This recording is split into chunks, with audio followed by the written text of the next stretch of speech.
Here is Andy Kershaw. Richard, I'm sorry, I've come in with my mouth full as well. Apologies, I was so late arriving. Why does traffic in London slow down when it rains? It always does. It does, doesn't it? It's not just London, all over the country. Well, your very kind assistant, Alice, is just pouring coffee down my neck and has given me a Twix, which is... I'm frantically trying to swallow so I can sit down and talk to you. Right, there we go. That's fine by me. You'll get a sugar hit from the chocolate, you get a bit of a caffeine hit, you're going to be on good form, that's all right. Yeah, people get scared of a bit of rain, don't they? I don't really understand it. I'd have been quicker on the tube, I know that. Public transport. Hey, listen, Andy, don't worry. I'm glad you're here. And there's a lot... Well, thank you for having me. No, my pleasure. So, a couple of things to talk about, really. You've got a new show starting on Radio 3. No. I did Music Planet for them, recorded all over the world last year. Is it not coming back? It was great to do that, I must say. And they went out in January and February. And at the moment, no, I've not been asked to do anything else, but I'd be happy to do so if they want to do that. Oh, I've got here that it's going out on July the 9th, so that's obviously... maybe they're repeating it, Andy, and you're just not aware. But possibly. I want... Oh, no, I'll tell you what, I know what you're talking about. There's a programme on Saturday, which is on Radio 3, which is a one-off special that we made when we were in Siberia last summer. We found ourselves in Siberia for what seemed like months. Well, any period of time when you're in Siberia feels like months. And we did the recordings for the Music Planet Siberia programme. And then we did a load more recordings as well. And we thought, well, we might as well make another Siberia special. Given the clamour that there is in the Radio 3 audience for lots of programmes about Siberia. So there's another one going out there. I think it's Saturday. No, yes, I've got that's right. So I was kind of right. July the 9th, which is, yes, that's 2 days from now. That is Saturday. I was wrong. I'm a twerp. Sorry, Richard. Look, at least it's been an entertaining start to our interview. Sorry, this is not just about Siberia. This is about Siberian music. Yeah. You've got to love your world music, haven't you? You don't know what it sounds like yet, so you have to hear the programme before you can make a judgment about it. How prejudicial of you. Did you like Siberian? Some of it, yeah. Is it on your iPod? Would you play it at home? I don't have an iPod. Some of it, I still have vinyl. Some of it's extraordinary, and some of it, yes, after a while, even me as Mr. World Music, I think, has heard enough Siberian throat singing to last him through his new lifetime. Just describe it. So it's throat singing. Variants of. Okay, well, if you want to hear more of that, BBC Radio 3 on Saturday. Andy, I read throughout this list of some of the things that you've done in your life and your career. It's an impressive list. Presented Live Aid at 25. You've been been on the television less than a year as well. That was the extraordinary thing about presenting Live Aid. I was a newcomer to television, which is probably the reason I got through it without being totally fazed by it. What do you remember? I probably thought to myself, Richard, all live outside broadcasts are as chaotic as this, because I'd never done one before. So I just took it in my stride, whereas everyone else around me was panicking. And was it total chaos? Total chaos. There were no precedents on which to build. There was no framework to measure this by, no benchmarks. And so it was chaos all day long. But it was enjoyable chaos, but we didn't know what we were doing, and we were just making it up as we went along, and that was true of us, the BBC, handling the television coverage, whether it was presentation or the engineers. It was also true of the people who were doing the staging of the concerts, of the performances themselves, and the performers. It was without precedent. It's better like that. Who wants slick television? It's much more exciting to watch. I came here to what was laughably called a planning meeting the week before Live Aid happened, and at the time I had a little flat down in Chiswick, and I came away from this planning meeting more baffled and bewildered and knowing far less than when I'd left the flat in Chiswick about 2 hours before. But we got through it all right. Did you? And a full account is in my book, Richard. Well, I'm aware of that. I've read your book. It's Andy Kershaw's No Off Switch. Did you interview John Hurt? Is that right? Was it John Hurt? Yeah, without knowing who he was. You didn't know who he was? Well, in a way, why should I have done? I mean, I wasn't a theatre goer or much of a cinema goer. Oh. And in that chaos of the makeshift studio for makeshift television under the roof of Wembley Stadium, the football commentary box. I was there on this sofa with the sort of backdrop of the stage behind me, and the crowd. And one of these, somebody was playing, or there was something running on videotape at the time. And all the production people behind the cameras were getting into a terrific tiz and very excited because they all said, John Hurt's coming. And we've got John Hurt. John Hurt's on his way up. He's coming up the spiral staircase now. And I'm sitting there, and I'm going to Trevor Dan, who was the main producer, our whistle test producer as well. I'm saying, Trevor, I'm trying to make myself heard over this clamour. Trevor, who's John Hurt? He was pretty famous in '85. But not if you took no notice of cinema or theatre. So if he'd been like a Mongolian musician, then maybe... Well, actually, maybe me interested in music in other parts of the world, but that then hadn't really developed. But he wasn't on my radar. No. And so there's also, simultaneously, there's a floor manager behind the camera, shouting, "And 30 seconds, studio," and I'm still going, "Trevor!" Whilst his floor manager is shouting, "And 10 seconds, studio," Trevor, I finally get his attention, and he's mouthing over the top of the camera, and I'm staring at this black mirror that's the camera lens, down which I was later told there were more than 1 billion people. Yeah. And he's going, actor, elephant man, which meant very little to me. Well, and I asked some very bland question about whether the acting profession would like to match what the rock and roll community was doing, something along those lines, and bust my way through it. Innes in Bollington in Cheshire, Andy Kershaw back on the radio, bloody fantastic. The world has just got a little bit better. Oh, aren't people nice? Thank you. He's a broadcasting legend. Welcome back. Well, thanks very much. Right, your book. It's nice to be back. It's good to have you. It's good to hear you on the radio, Andy. One of the greats. Listen, you've won more Sony Golds than anyone else, right? So I'm told, yeah. Now, your book is no off switch.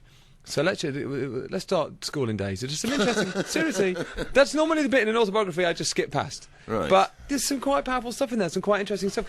You attended a school where your dad was the headmaster. Only very briefly, and then they changed the arrangements in Rochdale, and you had to go to the nearest comprehensive to where you lived, and that one was a dreadful school. You hated, I'm quoting you, every single rotten minute of that spiteful, small-minded, dehumanising... that was a prep school in Oldham. Yeah. But you had a terrible time at school. Yeah, in that school, yeah. Then later, things got okay. They were all right later on. But what's interesting, you said you got bullied and you felt isolated and lonely and miserable, and you vowed that no one would ever humiliate you or push you around again. Yeah. So it kind of, that experience drove you on, basically. Well, I don't think that was the only impulse in my life. I think there's been a few others as well. But I've always sympathised. I suppose I've always had an innate sympathy with those who are being pushed around because of that experience, and I've always been on the side of the underdog, if you like. So it shaped your character then. I've always loathed bullies from that point onwards, and I've always made it my business to take on bullies, because they're always cowards as well, usually on behalf of other people. And you ran out of an economics A-level exam to go and see Bob Dylan. I did. And Bob, who'd not played in the UK for 12 years, since 1966, if you ignore his appearance at the Isle of Wight Festival in 69. I was a huge Dylan fan by 78, massive Dylan fan, obsessive. And it was announced in the January of 78 that he was coming to play these shows at Earl's Court. And there was enormous interest in this. And I camped out all night at a record shop in Manchester to get a ticket when they went on sale in the February for £5. For Earl's Court, and the date on my ticket when I got it was the 20th of June 1978. A few weeks later, what was then called the Joint Matriculation Board published the timetable for my A-level exams and my A-level economics, upon which my future at Leeds University largely depended. The economics exam, A-level, was the afternoon, not even the damn morning, the afternoon of the 20th of June 19... I thought, what am I going to do? Yeah. And somehow or other, I had to take both in. So I ran out of my economics exam. What grade did you get? Grade A. I think it was supposed to be 3 hours long, and I did about an hour and a half, and then hopped... You nailed it in an hour and a half, ran off to hopped into Piccadilly Station, was down at Earl's Court just as Dylan was coming on stage. He was absolutely dreadful. And What do you mean? He was awful. And I went home on a train through the middle of the night back to Manchester and then Rochdale, thinking, well, that was like, seeing Neil Diamond in Cabaret in Las Vegas. What did he do wrong? And because of that, I've blown my university future. What did he do wrong? Oh, it was by that stage. It was in the realms of self-parody. He sounded like someone who'd come 8th in a Bob Dylan impersonation contest. Not even come 1st or 2nd, but come 8th. And willfully disregarding the tunes of his own songs. I had to sit there for a lot of the time and catch these competing echoes around Earl's Court before I realised that what we were actually listening to here was I don't know. Well, acoustically, it's not the world's And greatest then music venue anyway, is it? He had what you might call a review orchestra rather than... And the Dylan I loved was the Dylan that was on Blood on the Tracks, or the Dylan that was on Highway 61 Revisited, the Dylan who come to the UK in '66 with the band, the Hawks, Robbie Robertson. And no, it was all wrong. And his trousers, he wore flared trousers in 1978 with red zigzags down the seam, lightning flashes. And my mate Mark Allen, who later, came to know through the Whistle Test, a co-presenter and great friend on the Whistle Test some years later, Mark was sitting on about the third row. And all those years later, Mark had to sit me down to tell me this bit. He said, and what's more, Andy, what's worse is the trousers, they were in crimpoline. Dylan, that icon of cool. You secured, much later, the first ever interview with Bob Dylan by giving him a jar of jam. I did. Yeah. Well done. Why was that the currency needed to secure an interview with Bob Dylan? Because I was jet-lagged and I wasn't reasoning properly. And I'd come home overnight on a flight from Boston. This is summer of 1985, I think. And on the flight back, I've been seeing this R&B band in Boston I was very keen on, just for the weekend. And coming back, on the flight back, before that point, we've had your dinner before you fall asleep, I was reading this American music magazine, and in its news in brief column, it said kind of ... Bob Dylan recording with Dave Stewart in London. Well, where I lived at the time, or for a long time, in Crouch End in North London, Dave Stewart of the Eurythmics had a recording studio there in a converted church. And because I was on Whistle Test and Radio 1 and one thing and another, and the studio was there in Crouch End, I was like on, nodding terms with Dave. Yeah. Anyway, I got back and I fell asleep, and there was so jet lagged. I was indoors in front of the gas fire at my girlfriend's flat the following morning in Crouch End. And I woke up, and this thing that I'd read hours before, so the reality of it hit me, and I thought, Bob's at the end of the street. So in my dishevelled, half-asleep state, I tumbled out of the house and thought, I've got to go and see Bob, and set off through Crouch End to the church studios. And on my way, I thought, I want to repay Bob for everything he's given me. I'm going to give him a little present. And I looked to my right, and the first thing I saw was a Whole Food shop. And I dived through the door, and then the first thing I put my hand on was a jar of this jam called Hedgerow Jam. And a few minutes later, Dave Stewart's opened the door of the studios. I hear myself saying, "Hello, Dave, have you got Bob in there?" And he says, "Yes." I said, "Please, can I come in and see him?" And remarkably, Dave Stewart let me in. He said, "Yes." So there we go. We're upstairs, and there's Dylan. We're sitting on the edge of a drum rise, and I hand Dylan the jar of jam with the words, "It's jam, Bob. Hedgerow jam, made with real hedgerows." And then, flippantly, I said, "Please, can I interview you for the television rock programme I work for, Whistle Test?" Fully expecting him to say no, because he'd never given an interview to British television. And the bugger said yes. Maybe we need to revise our techniques and the ways that we try to secure interviews with big names. Let me ask you, mentioned the old Great Whistle Test a number of times there. Just how, reflecting on that, how important was that programme? Well, I think for people of my generation, and for a while, from its when it started, 40 years this year since it began in '71. Certainly for me, anyway, Richard. When I was a kid, I'm getting more and more enthusiastic about rock music. It was, along with the John Peel programme, it was the thing that you had to watch. By that stage, my taste had developed, so I looked upon Top of the Pops as the programme for kids and for pop music and glam rock at that time. And Whistle Test was the music where you caught, like, the really serious stuff. And you have to remember, it was a very different culture then. There wasn't music all around us in the way that there is now. Music wasn't even used in... rock or pop music wasn't even used in television commercials. And there weren't many radio stations. There weren't many radio stations. The people who were in charge of the media in those days, whether it was national newspapers or whatever, they weren't of the rock generation. They were from before that, and it wasn't taken seriously. You didn't read about rock music in things like, the Daily Telegraph or the Sunday Times in the way that you do now. It just wasn't around. And because it was far more scarce, or the outlets for it were, you valued them even more. Of course. So in that way, it probably wouldn't work now. It wouldn't have the impact now, would it? Well, I still get people coming up to me. One of the most common things I get asked in the street by total strangers is, "Here, when are they going to bring the Whistle Test back?" Do you think it would work? Oh, yeah, of course it would work. I mean, to all intents and purposes, it was brought back years ago, but just renamed later with Jules Holland. Yeah. Where the only difference being is you have to have an admiring audience gathered around Jules, and he insists on playing along with every band that's on there. As though I would have reached under the sofa on the Whistle Test and whipped out a mouth organ and insisted on playing along with the Ramones. It's as ludicrous as that. You mentioned John Peel there, and at Radio 1. You were there. You and John were both there in, I guess, what might be termed the smashy and nicey era. Did you and John feel like, I guess, like outsiders? Oh, God. Well, insiders, because what we did, it wasn't just me and Peel, it was Walters was the key figure in that relationship. Our shared producer, John Walters. Yeah. And do you share an office, you and John Peel? An office? Well, that would be to dignify the complete and utter chaos that was room 318, which was Walters' office. Not my office, and certainly not Peel's. Walters' office. It was a space, probably in floor area, smaller than this table that we're sitting around. Yeah. It was just there's a chapter in the book in which I'd take the reader on a guided tour of room 318. But what we did is we built a radio station within a radio station, really, and as musical allies, spiritual allies, Peel and I, as the front men, really, for Walters' genius, we operated out of 318 as... go on. Well, how did you view at that time the people like Tony Blackburn and your fellow presenters on the station? In fairness, Tony Blackburn wasn't there at the time. I've always got on very well with Tony Blackburn. I always got on very well. The smashy and nicey DJs in general, then, how did you guys view those? Well, Gary Davis, for example. By and large, I mean, there's a chapter again in the book called "The Tour of the Cages." Mike Smith. Where I take people around, the offices of all the other DJs. DLT. I got on with them all fine, on a day. I had nothing in common Simon with them Bates. musically. There's a story about Simon Bates in the book, which I'm sure many readers will be. Adrian I almost Love. became a national hero till I was pulled back at the last minute.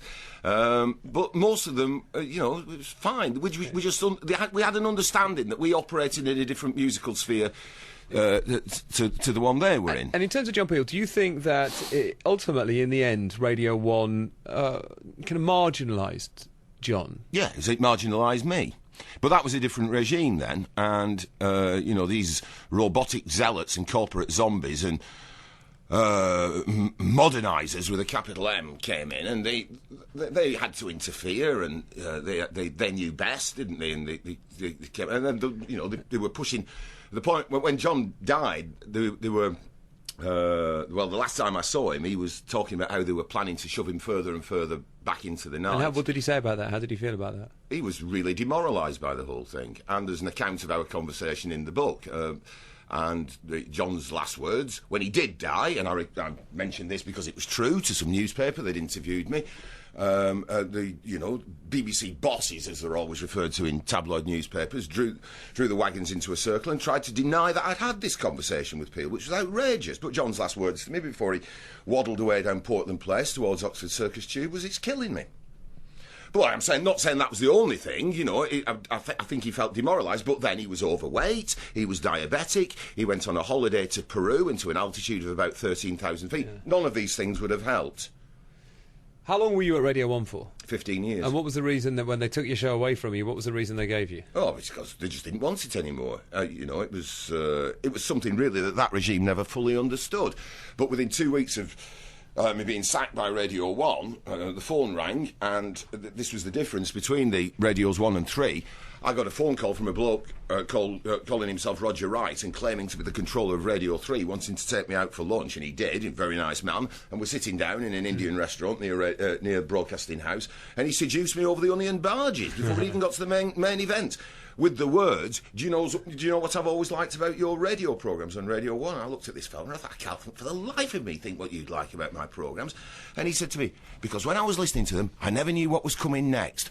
And I thought, blimey. And a light went on in my head. I thought, he's got it. He understands. It's that it's what the new regime at Radio 1 didn't understand, that many people like radio that's not narrowcasting, it's broadcasting, where you don't know what's coming next, because there can be, in my programmes, and like Peel, the Peel programmes at the best, there can be a complete change of style from one record to the next. You had that on Whistle Test. You even had that on Top of the Pops to some extent. Richard, that's how a lot of people listen to music. And people who like to narrowcast radio stations and have a certain theme or sound to the whole, so that everything sounds the same, they don't realise that people like variety and that people actually do listen to music in the way that I play it on the radio and John used to. You're sporting a very large bum bag today. Two of my own design. It looks a little bit like it looks a bit like a toolkit. Well, it is a toolkit. It's everything I need when I'm moving around, and you change jackets, so you don't wear a jacket. You leave one at home or you're in an office, and you go out and say, "Oh, hang on, I've left my thing behind." I never leave anything behind. So everything is there. Everything is You here. could do some DIY at a moment's notice. If you want me to. Right. Was there something in the studio need fixing? Richard, can I say something? Yes, Andy, say it. Wheelbarrow. Because on the way here, on my mobile, I bet my friend Rachel Clegg in Sheffield that I'd be able to work the word wheelbarrow into our interview, so I've just done it. If I was Rachel Clegg, I'd be disappointed, because what you've done is you've told me about the bet, because you're a very honest chap, and then simply said the word wheelbarrow. I think she was hoping for something a bit more artful. Look at it, by the way, so many great texts coming in. So Phil, it's great to hear Andy yakking on the radio again. I can't think of a better title for his book, and the title is No Off Switch. He goes, it's so entertaining. I'm exhausted already just listening. Andy, You want to be me? That's exhausting. Andy Kershaw, top man, says Andy in Kent. So refreshing to hear a question given an honest answer. Great interview. Andy is on tremendous form, and he's made of stern stuff. Long may he reign. That's Graham in Leicestershire. Classic Andy Kershaw on Jesus and the Mary Chain. They've only got one tune, but at least it's a good one. Come back to the radio, please. Did I say that? On, apparently. On Whistle Test. Looks True like it. as well. You agree with yourself? Is that Rachel talking about the wheelbarrow? I'm sorry, Richard. I forgot to switch my phones off before I came in. I'm doing it now. So there's been a sort of a shambolic edge to the interview, but one that I'm enjoying. Smooth as a furnace, me. You know that. Let's talk about some other stuff. You've travelled, you've worked as a kind of serious foreign journalist for quite a bit of your career as well, haven't you? From time to time, yeah. Travelled to various civil wars, one of the few journalists to report from the Rwandan genocide as well. That's true, yeah, in 94. And you said... For Radio 4, for the Today programme. There's something you say here as well, which is that in the book you talk about people suggest that you might have post-traumatic stress disorder from experiences like that, which you think is nonsense. Yep. However, you do think that going to places like Rwanda during the Civil War made it hard for you to deal with the banalities of everyday life in the UK. I mean, Rwanda was a really extreme case. But, you know, when you're in a fortunate enough position as I am to go and see remarkable things all over the world in remarkable countries and sometimes even to get paid for it, but that's you sort of the routine of your life and your career. It does give you certainly a problem with dealing with the banal and the parochial and the everyday. You know, when you've been to some of those things and you've had those experiences, it's very difficult to come back here and sometimes and deal with what but in the perception of other people is important stuff. And what it gives you when you go to those places, it gives you a sort of sense of proportion that perhaps most people don't have. So you come back here and you think, Jesus, is it really worth all this effort? This you know, perhaps some argument in the Westminster Village, which is making huge news headlines. You think it's just about nothing. Let me. By the way, that's one example. No. And you talking about you've been to Haiti a number of times as well. That's like second home, yeah. Is it? Was you hit by the earthquake in the beginning of last year? Wasn't Yeah, that's it? right. Have you been since the earthquake? No, I haven't. No, I've not had a chance because I was finishing the book and I had no money. Still have no money. I can't independently travel until perhaps I sell a few copies of the book, and that, you know, I won't see any money from it for some time. So Okay. I can't help travel. Andy travel by buying No Off Switch in charity hardback. appeal. In hardback and a copy for a friend. It's a great book. There's so many remarkable stories in there. You dated Carol Vorderman and Karen Keating. Yes. Thank yes. you. Both of them. You were about to deny that. No. It's in the book. Karen Keating for one night. Right, it's a date. Because I was told to by a mother, Gloria Honeyford, and Carol Vorderman for about 3 weeks in the summer of 1983. She was in a band with your sister. That's right. With She was Liz. in Dawn Chorus and the Blue Tits with my sister when we all lived in Leeds. This was really before Carol was well known, and certainly before I was doing anything. Like Whistle Test or Radio 1, and yes, she was in that little vocal group with our Elizabeth, but she left Dawn Chorus and the Blue Tits in a bit of a huff. Musical differences, we always used to say, didn't we? Just before they had their big break and recorded their one and only John Peel session, on which I was guest whistler on a tune called Lucky Lips. Sorry, and do you know what? I don't think Carol's media career has ever fully recovered from leaving Dawn Chorus and the Blue Sorry, Tits. Carol Vorderman did a session on the John Peel show. No, have you been listening to me? Oh, I see. She left just before the it was session. recorded, and I reckon Oh, damn, that she's never really recovered from that, or her you career wouldn't. hasn't. Damn, that was going to be the best bit of trivia I'd heard in a while. Let's talk about... I got lucky lips on account of my lucky... I had to whistle on it for appeal session. That's their big track. Yeah. A lot of emails about what's happened to you over the last few years, and some very sympathetic emails. So let's talk about that. In your book, which is 42 chapters, what's happened in the last couple of years, you only cover in the last 2. Right. Well, I ascribe to it then the significance it deserves. Is it, I'm not unique in having had a family disintegration and a nervous breakdown and having gone through that. I mean, perhaps the response to all that was slightly disproportionate, and other people who've been through those things weren't actually thrown in jail for it, but that's what happened to me. But look, I spent a long time... I've done a lot of interviews in the last week, Richard. I'm very pleased that you and I have spoken about a lot of other things so far in this one. I've done a lot of interviews in the last week around the book, and that's all a lot of those interviewers have wanted to talk about.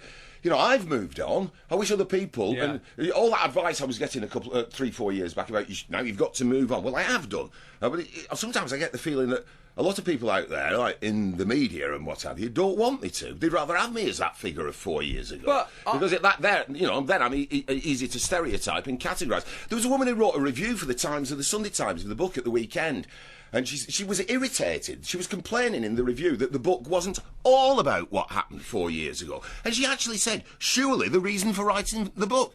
no, darling, Camilla, she was called, one of the many Camillas who populate the literary world. No, Camilla, it's not the reason I wrote the book. It's a tiny bit of the book, because it was also a tiny bit of my life, darling. I understand. And look, and I want Look at me now. Am I I'm in the best physical and emotional condition of my life, Richard. I've moved on. Good, I'm glad you moved on. And I am ultimately. We have spent more time talking about the other aspects of the book. You have, and I'm very grateful for that. Thank you. I wanted to do that because I'm fascinated by all of that. But at the same time, we can't ignore this chapter of your life. And the emails that have come in about it are very sympathetic. And the reality is, there are people out there who, frankly, will relate more to your experience of the family court than they will to your visit to Rwanda, for example. Oh, okay. Does that make sense?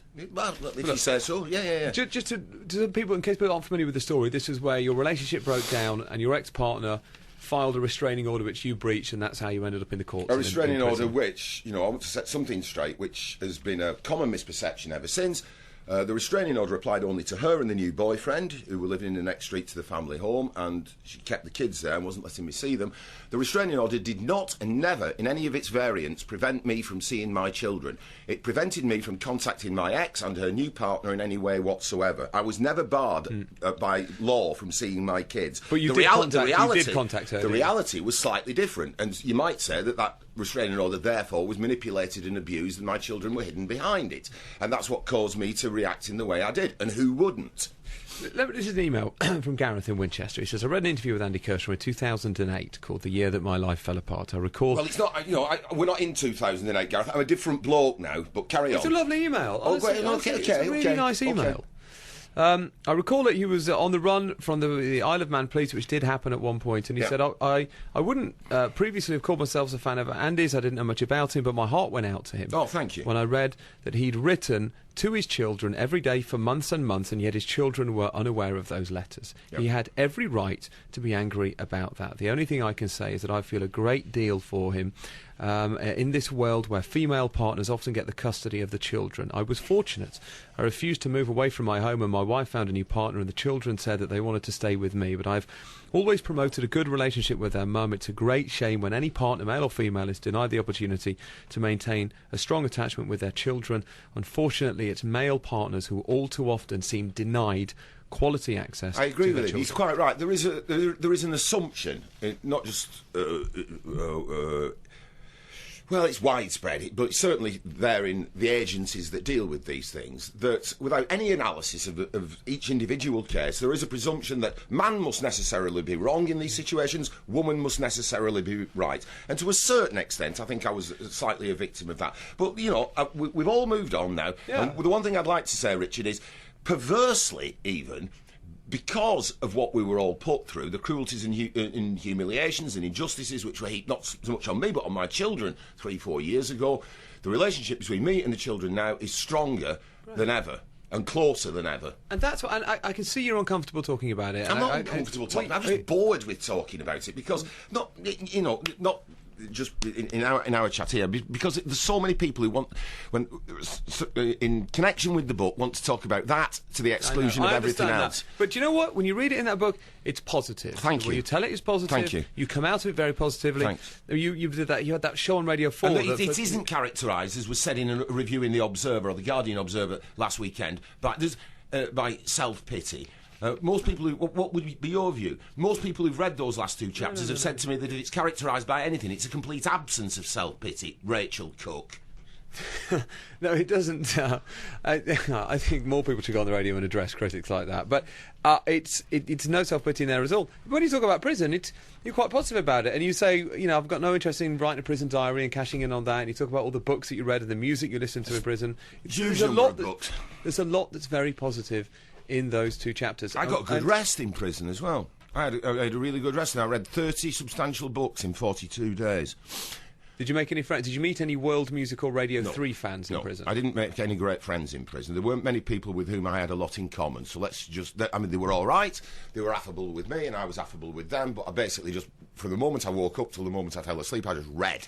Do you think? I'll tell you why. Because you have to. You have to take. You go mad unless you took yourself out into another world of the imagination via perhaps a book. You go, And the other really strange thing I noticed about being in there, because the longest stretch they had me in was, I think, 42 days, was radio, of course, was very important to me. I had a radio and I listened all the time, mainly to Radio 3, 4 and the World Service, was how irrelevant the weather forecast was.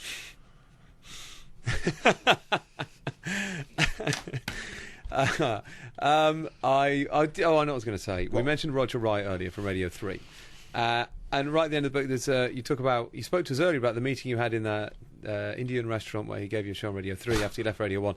And then after all those troubles that you went through, he sat down and offered you another show, and you started sobbing. It's quite a moving moment it's a really moving moment. Well, I just thought, when you put through all that and you're in that position, you read these things like lying around on the table here, and they've convinced you that you've become some kind of national pariah, and nobody's properly analysed what happened, really. Not even my pals in the broadsheet newspapers used enough journalistic investigative rigour to go and see what had actually happened. That was the scandal of how me and my children were treated on the Isle of Man. Had they done so, they may have examined, they may have had more to say about the conduct of the authorities on the Isle of Man rather than my conduct, but nobody bothered to do that. But, it's behind us. But Roger Wright, Radio 3, those guys, my day-to-day producers, who were more than me day-to-day producers, they're also my great pals, James Parkin and Roger Short, and then Roger Wright, the controller. They never, ever gave up on me, and for that I'll be eternally grateful, when many others did. And they were in almost day-to-day contact throughout all that period to make sure I was okay. Good. And then in the summer of 2009, I get this call from Roger Wright. Would I come to London to have lunch with him to discuss this new project he had in mind, which turned out to be Music Planet? And he took me back to the same Indian restaurant, outlined Music Planet to me, said that he wanted me to be one of the presenters, and I don't mind admitting I just went to pieces. I never thought anybody would offer me anything again. And I was so grateful, and I was resolute that day, over that lunch, that I was going to get back onto. Well, I was already back in great physical and mental shape, but I was going to also get back onto the broadcasting form of my life for Music Planet, and I think I did. And you did, and isn't that the great thing, that you're angry at the way the journalists characterise you, but behind that you've got people that still love you and care about you. You've got people like Gareth, a single dad, who wrote to us, who sympathised with you. There's loads of people out there who, do get it. I'm aware of it, and I'm very grateful for it. And I hope they all buy the book. I think you've done a pretty good job of selling it. It's No Off Switch by Andy Kershaw. What does the future hold for you then, Andy? Do you know, it's one of the strange things about having done this, and you can't know till you've done it, and not many people have, and you only do it once in your life. When you see it as the physical thing, it's been in your head for ages, and it's been like sheets of paper all over the desk at home. It's been chaos. When you see it as a physical thing, as I only did like 2 weeks ago, something like that, and you're kind of astonished by your own achievements. And for me anyway, Richard, I can only speak for myself, but I've got a really strong sense, because I'm very well organised. And I also, by nature, a journalist and an amateur historian, I'm very well organised with information. And so I've kind of organised all the information of my life so far there, And lots of people in the last week have been talking about my life in the past tense. I've had to say to one or two interviewers, excuse me a second, when I last checked, I'm not dead. There's more to come. If this is no off switch, well, I've just found the turbo button. But getting the life part one between hard covers like that has given me this sense of boyish excitement. Right. That this must be today starts life part two, and I don't know what's going to happen, but that's part of the excitement. More broadcasting, hopefully. Well, generalities, of course, more broadcasting, more journalism, more travel, more music, but the specifics, I don't know. That's dead exciting. My relationship with the kids stronger and closer than ever. Respect to Andy Kershaw, the only man I know to have played the Ramones on Radio 3. I'll never forget my listening. very first record on Radio 3. I'll never forget listening with the Radio 3 announcer saying, and now a new music programme with Andy Kershaw, at which point Andy's inimitable and unmistakable voice with that lovely accent kicked in and said, hey up, this is Radio 3. Shall I attempt the accent? I'm not going to try and imitate you opposite with you. Go on. And hey up, this is Radio... I'm not doing it. This is Radio 3. Richard does generic northern accents. That's what I do. Applicable to Lancastrians, I'm Andy Kershaw. Yorkshiremen. That's my one northern accent, and I think it's okay. No, I'm Andy Kershaw, and this is the Ramones. It was a classic with John Bailey in Bristol, and there are so many texts and emails from people who've absolutely loved listening to you on the radio today. Very kind of them. That's, thank you for having me, Richard, and it's been lovely talking to you. Thank you, Andy. And the book is No Off Switch, and it's out now. I wonder why it's called that. Well, that's it for the Andy Kershaw interview. If